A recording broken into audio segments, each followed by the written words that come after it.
sistem informasi untuk memastikan bahwa sistem tersebut mampu menjaga keamanan data, mendukung tujuan organisasi, beroperasi secara efektif, efisien, dan sesuai dengan kebijakan yang berlaku.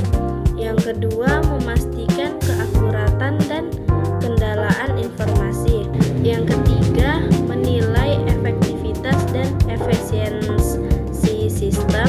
Yang keempat, memastikan kepatuhan terhadap aturan dan kebijakan.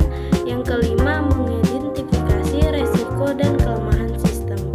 Selanjutnya, peran auditor dalam pengembangan sistem audit.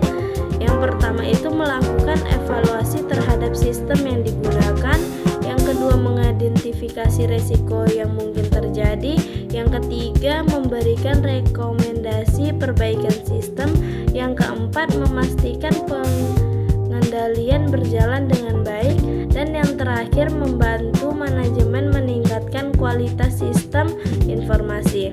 Selanjutnya, pengendalian audit sistem informasi itu dengan cara pengendalian preventif, yaitu mencegah terjadinya kesalahan atau penyalahgunaan.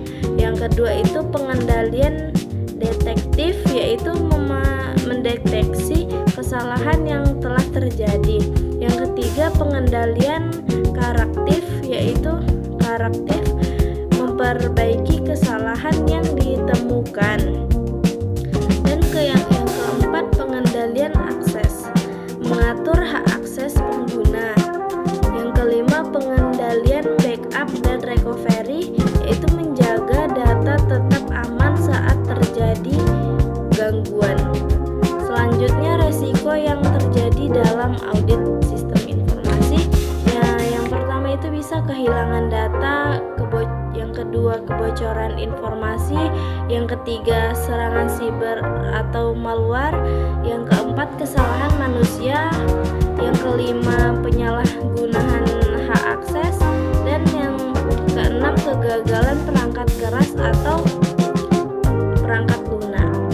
Selanjutnya soal yang kedua yaitu jelaskan tahapan atau proses pelaporan hasil audit sistem informasi dan uraikan hubungan antara keamanan informasi dan audit sistem informasi.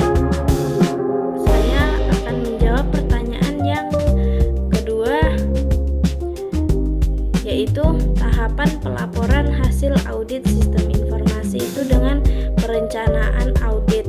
Itu menentukan tujuan, ruang lingkup, dan metode audit. Yang kedua, pengumpulan data, mengumpulkan bukti melalui observasi, wawancara, dan pemeriksaan dokumen.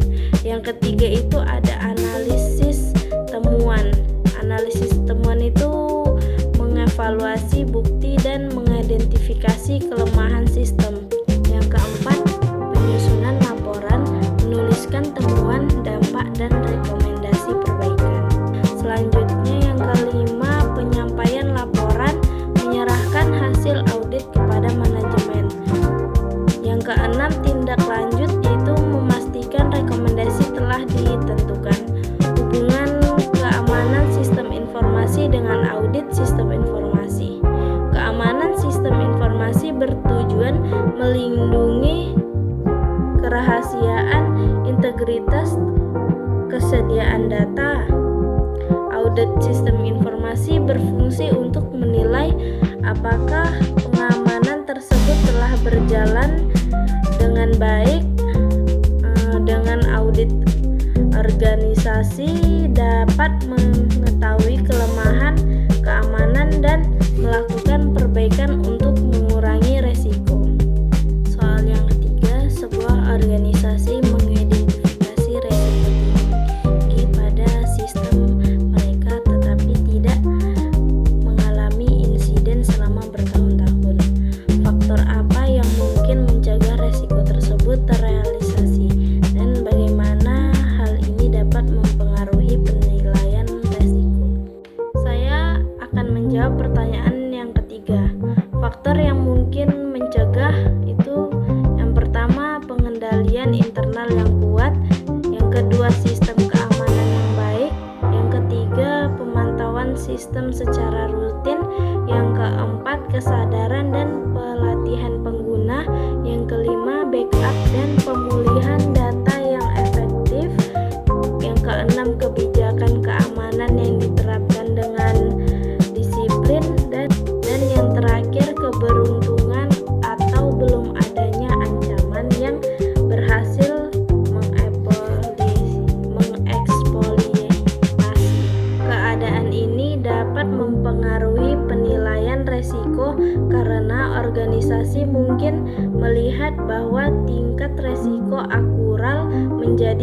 rendah berkat efektivitas pengendalian yang diterapkan.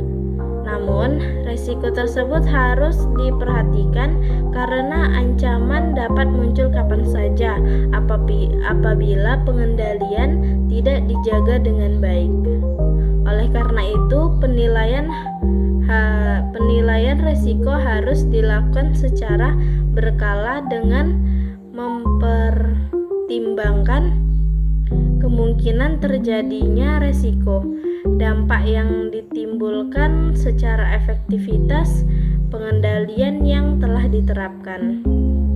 Dengan cara tersebut, organisasi dapat tetap waspada dan menjaga keamanan sistem informasi secara berkelanjutan. Selanjutnya, soal yang keempat, seorang auditor menemukan kelemahan signifikan dalam sistem informasi perusahaan. Selain melaporkan temuan, apa yang seharusnya dilakukan auditor untuk membantu organisasi berkembang? Apa yang bisa dilakukan oleh seorang auditor jika ingin mengurangi resiko audit? Jawabannya adalah selain melaporkan temuan, auditor sebaiknya memberikan rekomendasi perbaikan yang jelas, menjelaskan dampak kelemahan yang ditemukan, membantu manajemen memahami resiko yang ada, mendorong penerapan kontrol yang lebih baik, memantau tidak lanjut perbaikan.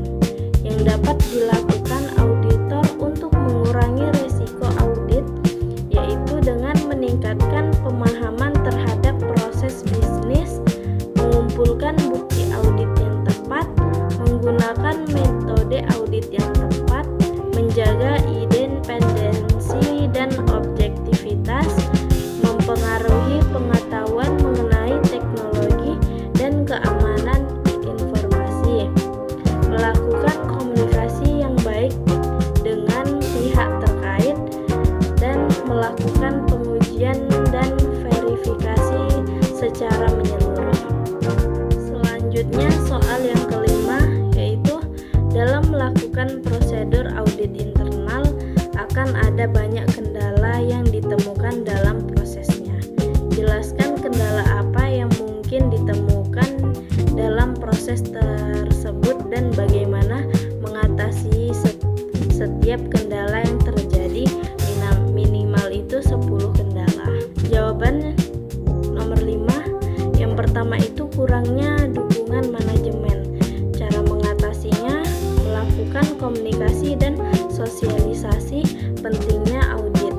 Yang kedua itu ada dokumen tidak lengkap. Cara mengatasinya dengan meminta kelengkapan dokumen sebelum audit.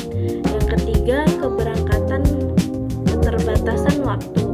Cara mengatasinya menyusun jadwal audit yang terencana.